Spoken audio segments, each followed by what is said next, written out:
Some stories don't need gunfire or spilled blood to become legends. They just need a small room, a heavy rain, and a moment that makes time stand still. In the heart of a noisy city, where honor seems like just another dusty item forgotten in the corner of a pawn shop, an old man walked in. Frail, hunched over, eyes carrying a war that never truly ended. He didn't come to sell a possession. He came to see if, after all the sacrifices, the world still remembers. And when his medal fell to the floor, mocked as scrap metal, a young soldier stepped through the door. In his eyes was memory, gratitude, and a fire the old man thought had long gone out. This is not just the story of a medal. It is the story of memory, of honor, and of a silence that weighed more than 1,000 words. The rain had been falling since dawn, a steady, gray curtain that blurred the streets of the old downtown.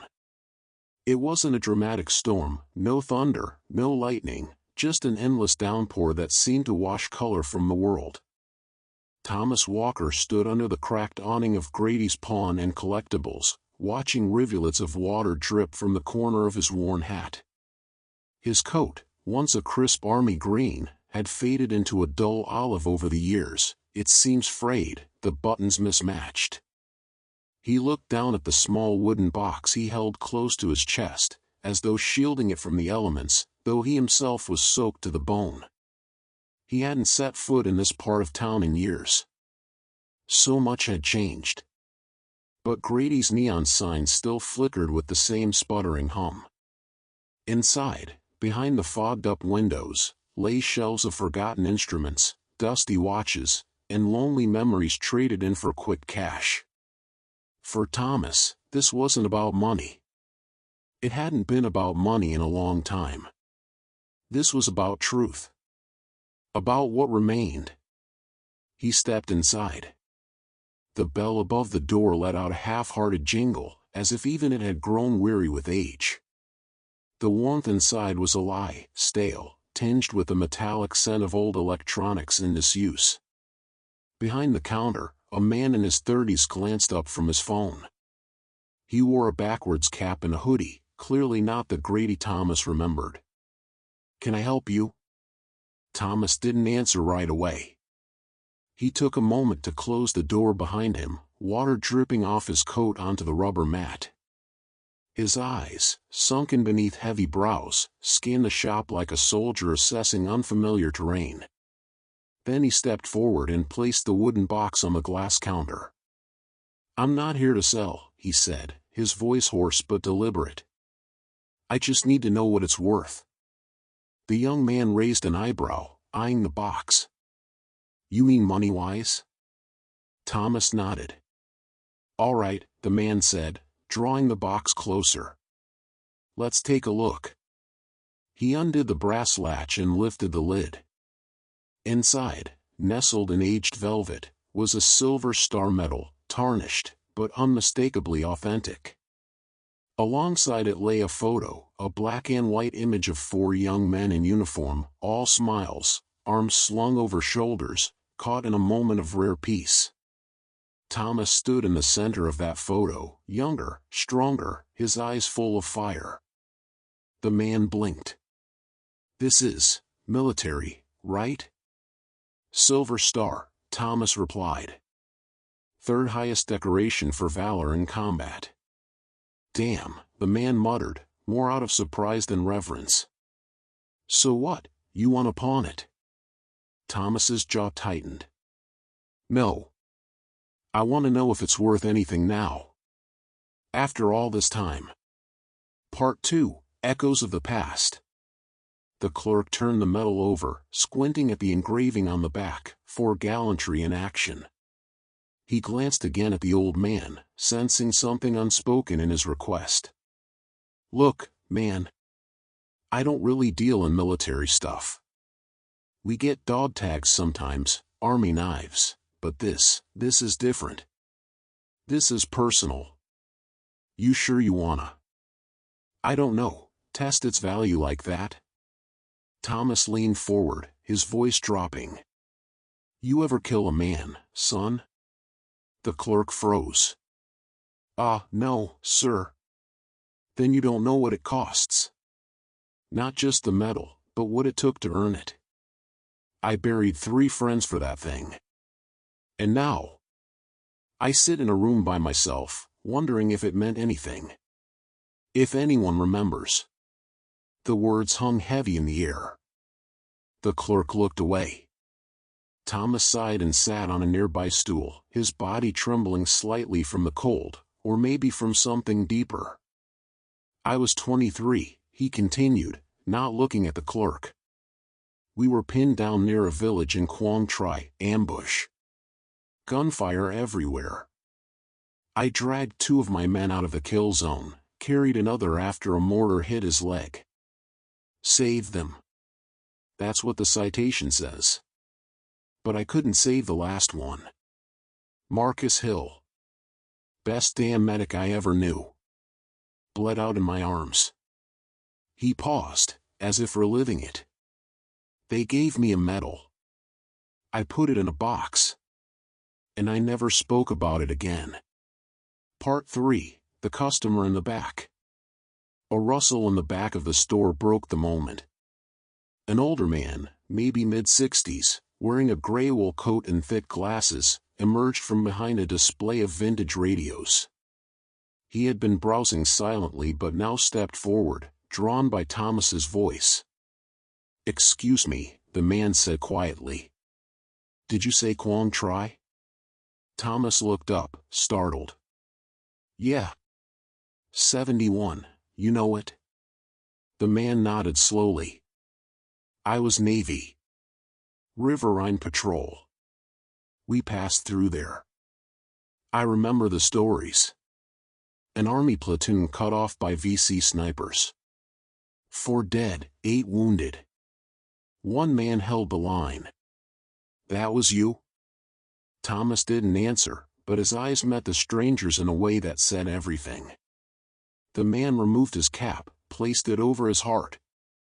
"It was worth something," he said softly. "Don't let anyone tell you otherwise." For a long moment, the pawnshop was silent, just the whisper of rain outside, the hum of forgotten appliances. The clerk looked between them, his face softened. Part 4, Temptation in the Offer. "I have a collector," the clerk said after a moment. "Guy who buys war memorabilia. He doesn't care about the story, just the rarity. He might offer something real for this." Thomas looked down at the medal. It gleamed faintly under the counter lights. "How much?" "Hard to say. Maybe $2,000? If it's authentic and clean." $2,000. It was more than Thomas had in his account. Enough to pay rent for 4 months. Enough for meds. Enough to replace the leaking heater in his trailer. But what would he be selling? The medal? Or the last thing he had left of them? He reached for the box but paused. "Do you know what Marcus's last words were?" The clerk shook his head, his expression unreadable. Thomas stared into the box. He said, "Tell my mom I did something good." He was 19. The clerk swallowed hard. "Maybe, you don't need to sell it." "But what do I do with it?" Thomas asked. "It sits in a box while the world forgets. Nobody teaches what we did. They only remember the scandals. The failures. They say we lost.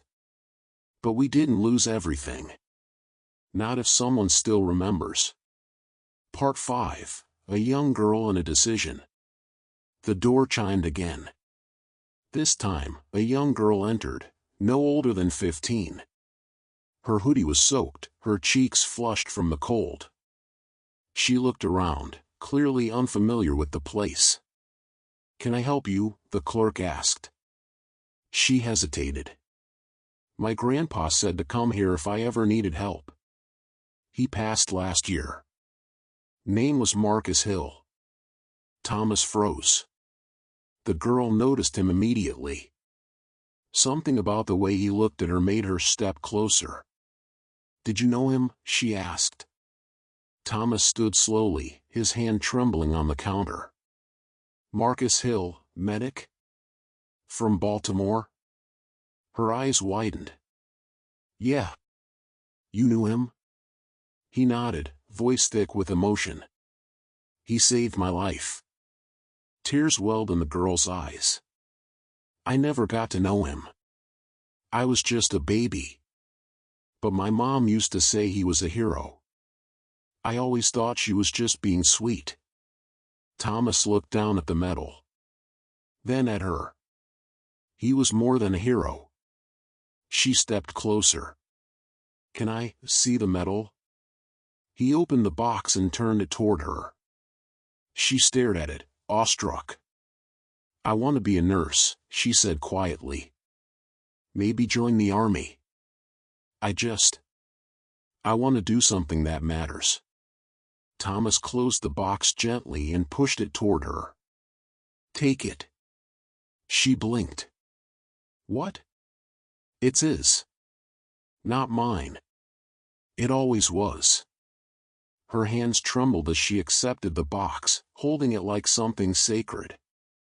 Thank you, she whispered. Thomas smiled, for the first time in years. Tell your mom he did something good. Epilogue. The rain still fell when Thomas stepped out of the pawn shop. But it felt different now, cleansing, almost warm. He walked down the sidewalk without the box, but lighter than he'd felt in decades. Somewhere behind him, a young girl held the weight of valor in her hands, not for its price in dollars, but its worth and legacy. And for the first time in a long time, Thomas Walker believed that what he had done, might still matter. Winter rain poured down the old town streets, washing away forgotten memories. Mr. Thomas Walker, thin, hunched, eyes clouded by time, stepped through the foggy glass door of Miller & Sons pawn shop, carrying an old wooden box.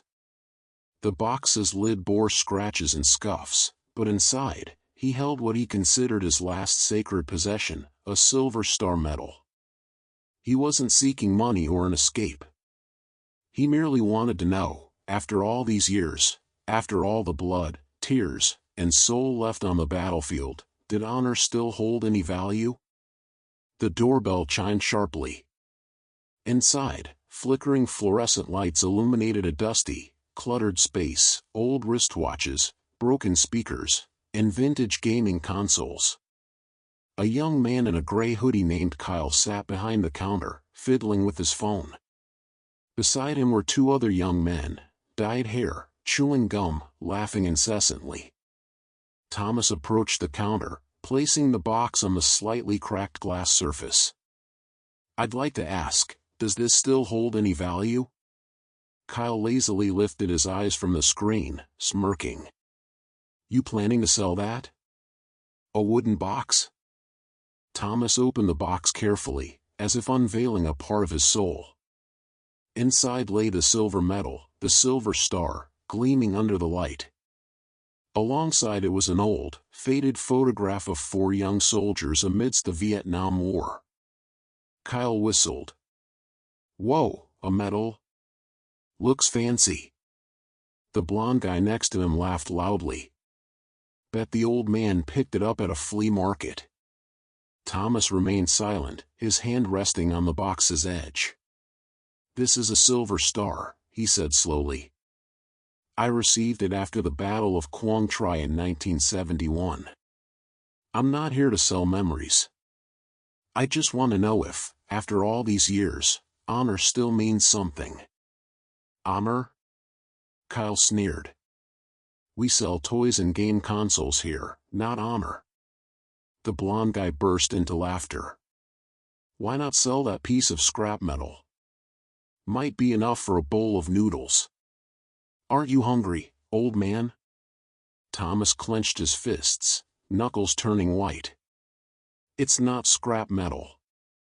3 of my comrades died so I could have this. Well, they don't need it anymore, Kyle mocked, laughing heartily. One of the young men, a burly guy in a red bomber jacket, stepped forward, slyly picking up the medal. He twirled it in his hand like a toy, laughing disdainfully. This thing was awarded? Looks like a zinc bottle cap. Don't! Thomas exclaimed, stepping forward. You don't understand. But it was too late. The guy flicked his hand, clang, and threw the medal straight onto the cold tile floor.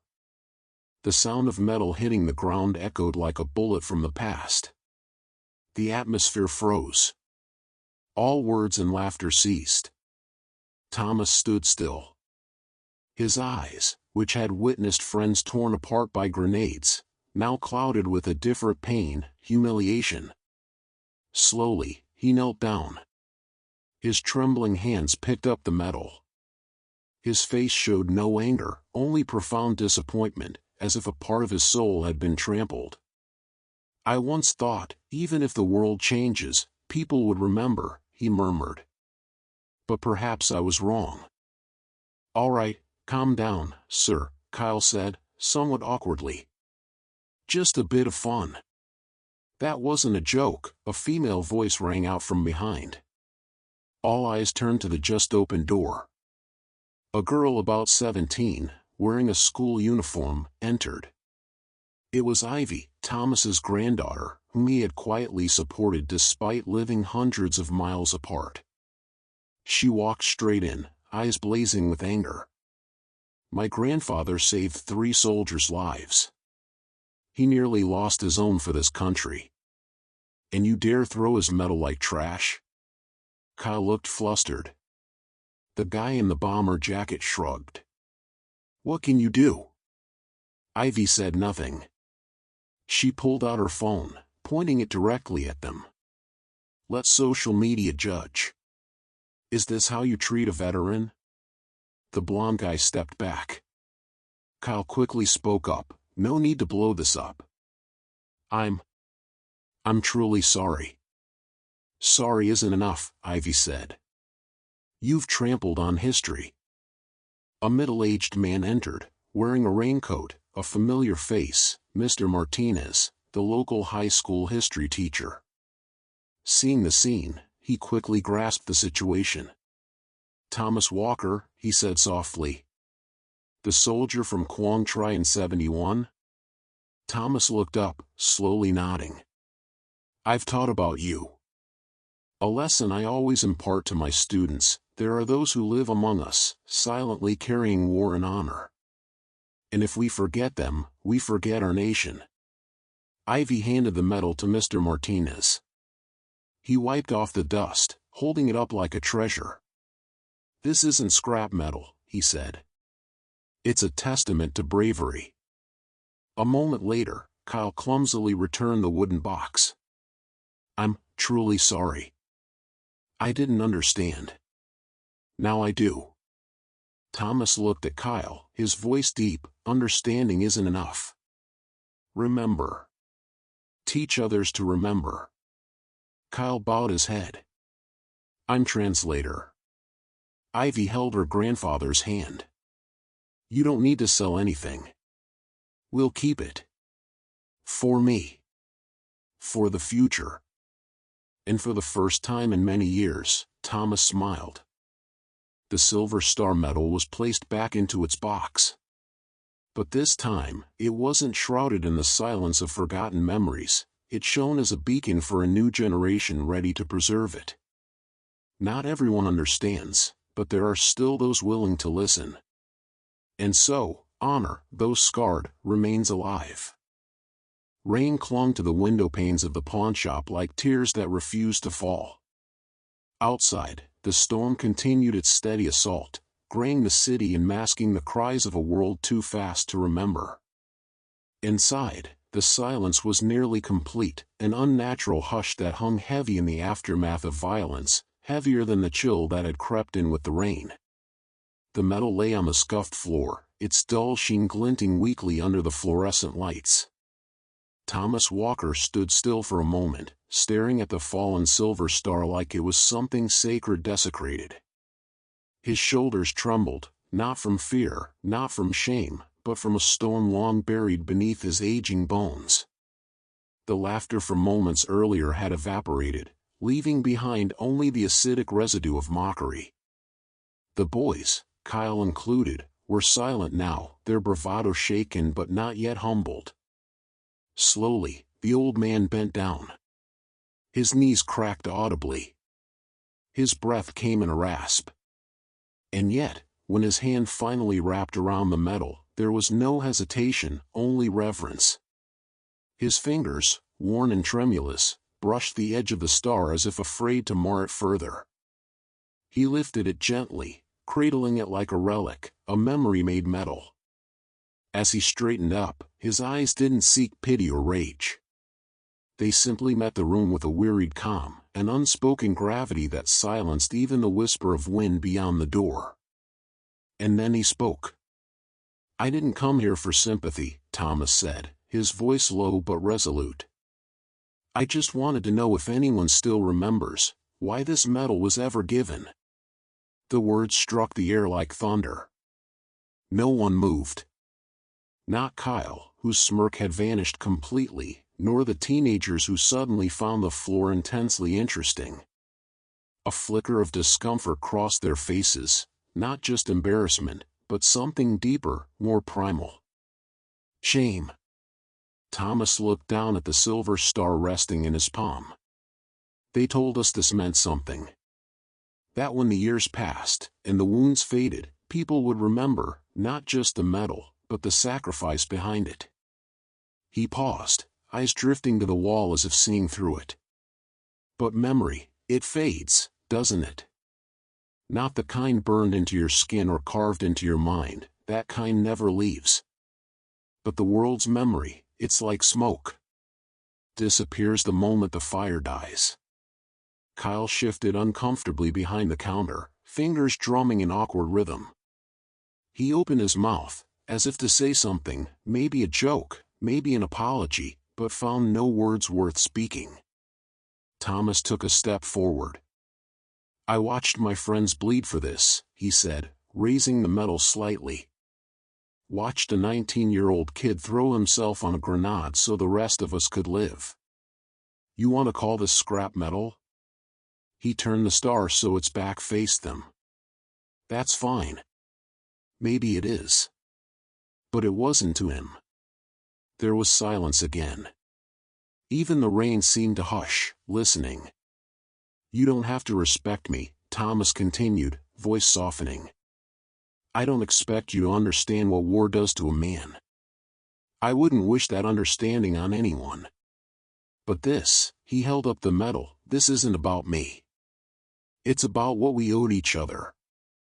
What we gave up. What we lost." One of the boys, a lanky kid with a backwards cap, shifted his weight and muttered, "We didn't mean nothing by it, old man." Thomas nodded slowly. "I know. You didn't mean anything. That's the problem." The kid looked up, confused. "You didn't mean anything, because it means nothing to you," Thomas said. "You weren't taught. No one told you. You think this world built itself on likes and views and quick laughs. But it didn't. It was built on sacrifice. On people who didn't come back. People whose stories were never told because they were too busy dying to write them down." Kyle's eyes flit to the medal again. Something inside him was shifting. It wasn't immediate, wasn't dramatic, but it was undeniable. For the first time, he really looked at the silver star, not as a forgotten trinket or wartime accessory, but as a symbol he didn't yet understand. Thomas looked around at the shop. "I've outlived everyone I fought beside. I watched them go, one by one, some with honor, some with regret. I carry them all. And I wondered, for a long time, if carrying their memory meant anything anymore." His voice cracked then, not from age, but from grief too long restrained. "So I came here, just to see if the world still cared. If someone, anyone, remembered." Another pause. Then Thomas extended the medal across the counter to Kyle. "You want it? Take it. Sell it. Hang it." toss it in the trash. Whatever you choose, make sure it's because you understand what it is. Not because you don't. Kyle stared at the metal for a long time. He didn't take it. Instead, he slowly shook his head and reached under the counter.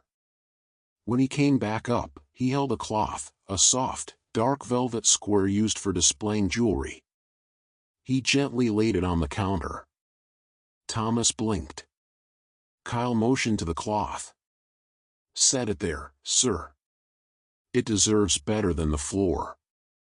The use of "sir" was not lost on anyone.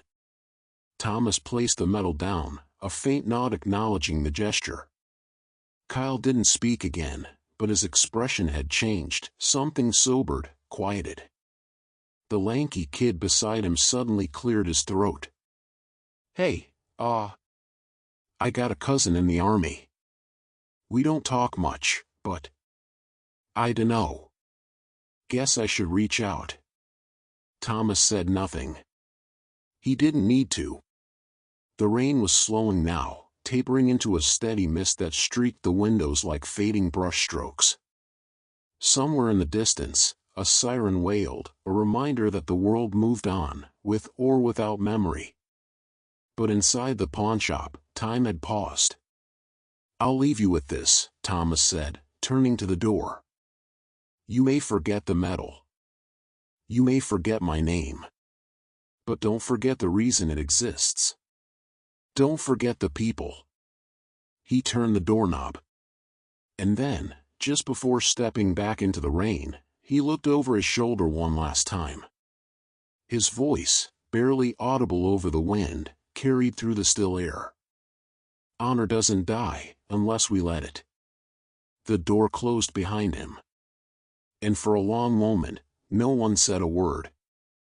The door slammed open with a bang, flinging a gust of cold air and rainwater into the dimly lit pawnshop. A tall figure stood silhouetted in the doorway.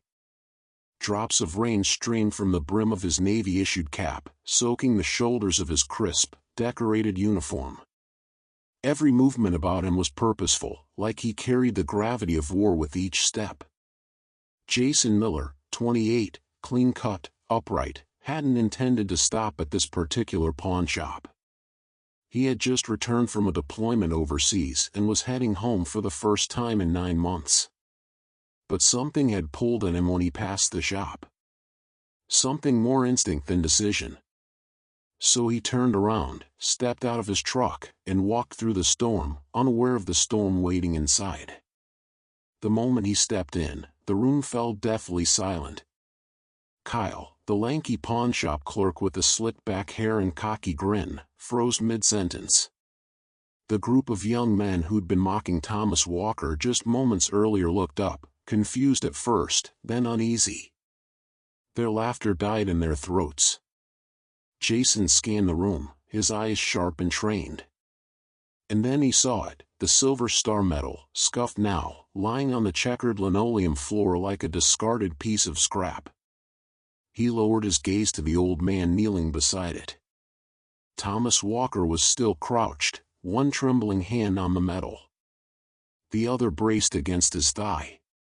His breathing was heavy, his eyes lowered, not out of shame, but from a weight the rest of the room couldn't see. Jason's eyes traveled to the metal tag beside the ribbon, T. Walker. The name struck like thunder. Jason straightened to full attention. Without hesitation, he clicked his heels together, brought his hand up to a sharp salute, and held it. Time stopped. The fluorescent lights hummed overhead, the rain still beat down against the windows, but inside the room, there was nothing, no sound, no breath, no movement. Thomas, slowly rising to his feet, felt it in his chest before he fully saw it. The stillness. The shift in energy. His eyes lifted, and met Jason's. The salute held. For a heartbeat, then two. Jason's posture was stiff with respect, but his face, his eyes, they burned with something deeper. Reverence. Recognition. Even guilt, maybe, for not having known this man before today. Kyle stepped back, his lips parting as if to speak, but no words came. The young punks beside him shuffled uncomfortably. One of them, the one who had kicked the metal, lowered his head, color draining from his cheeks. The confidence they had carried, the smugness of ignorance, was stripped bare under the weight of that silent salute. Thomas finally moved. His hand closed around the metal, lifting it from the floor with deliberate care. He didn't dust it off. The scratches, the grime, they were part of the story now.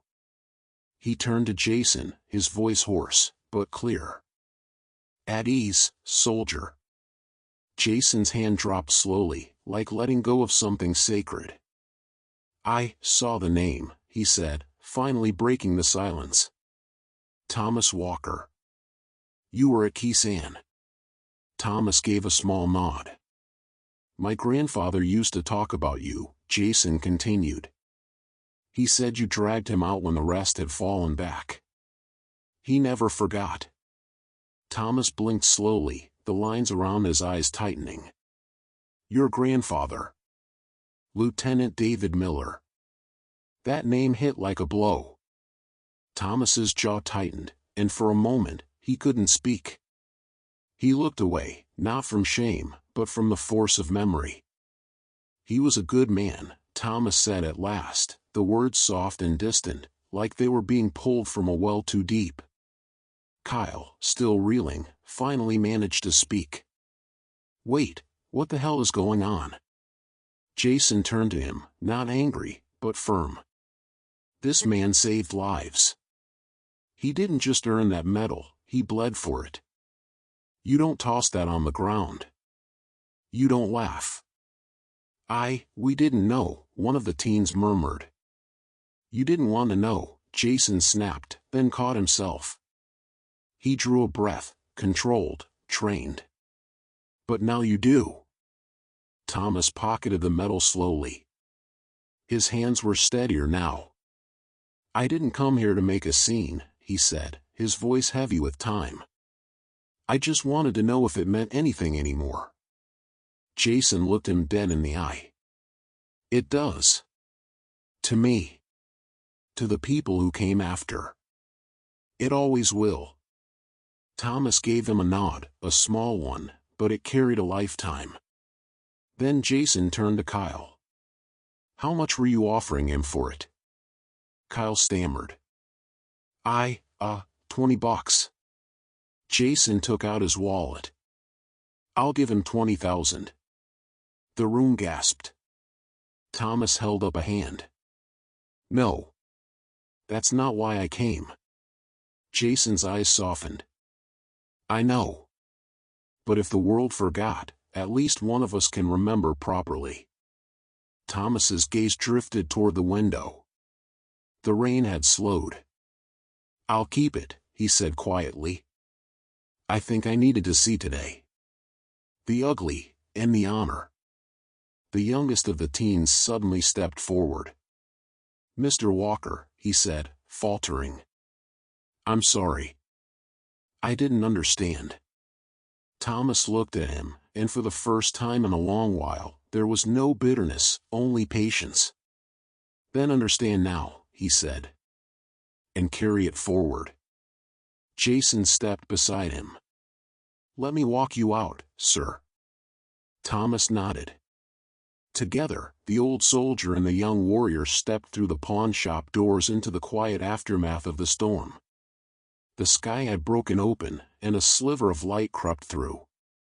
Inside, no one spoke for a long time. But something had changed. The silence that followed Jason Miller's salute was more than just the absence of sound. It was a vacuum, a stillness so profound it gripped the air and held every breath hostage.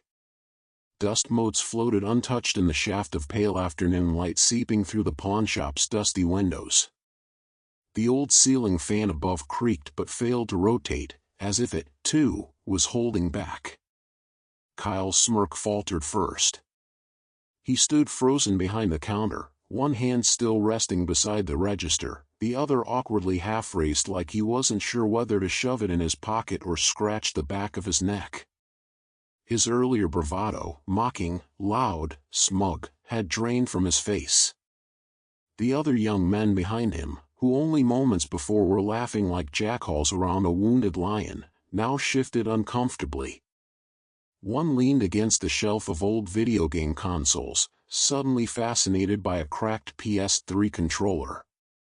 Another cleared his throat and looked down at his shoes. None of them spoke.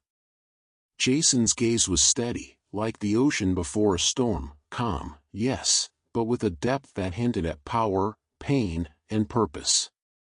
He stepped forward slowly, his boots echoing against the wooden floorboards, each step deliberate. He moved past the stunned group, his eyes scanning their faces without a shred of hostility, only disappointment, weighted with the knowledge that some lessons could not be taught, only felt. Stopping beside Mr. Thomas Walker, Jason leaned down and gently lifted the silver star from the floor. He held it carefully, as if it were something sacred, not just metal, but memory. Dust clung to its ridged surface, and a fine scratch now ran across its edge, but it still shone faintly in the light. Jason turned toward the group. His voice was quiet but carried like a blade through smoke. "You know what this is?" he asked, holding the medal out just far enough for them to see. Silence. This was awarded to Sergeant Thomas Walker for charging into enemy fire to pull two of his men from a burning vehicle outside Fallujah. One of them was already gone. The other had his legs crushed. He dragged them both out, took a round in the shoulder, and kept firing until the medevac arrived. He looked back at Mr. Walker for a moment, his eyes filled with something unspoken, reverence, maybe even guilt. He didn't do it for glory. He did it because in that moment, the mission didn't matter. Orders didn't matter. What mattered was not leaving a brother behind. Jason turned to the young men. "You want to laugh at that? Call it scrap metal? Then you're not just ignorant. You're empty." Kyle shifted, muttering, "We didn't mean anything." Jason cut him off, not with a shout, but with silence and a hard look. "You think courage is cheap? You think this old man walked in here today to impress you?" He turned the medal in his hand, the silver catching the light. "No. He walked in here because he wanted to see if the world still remembered why this matters. If anyone still gave a damn." Jason took a deep breath, then stepped back to Mr. Walker. He kneeled slightly, placing the medal gently in the old man's weathered hands. "Sir," he said, voice quieter now.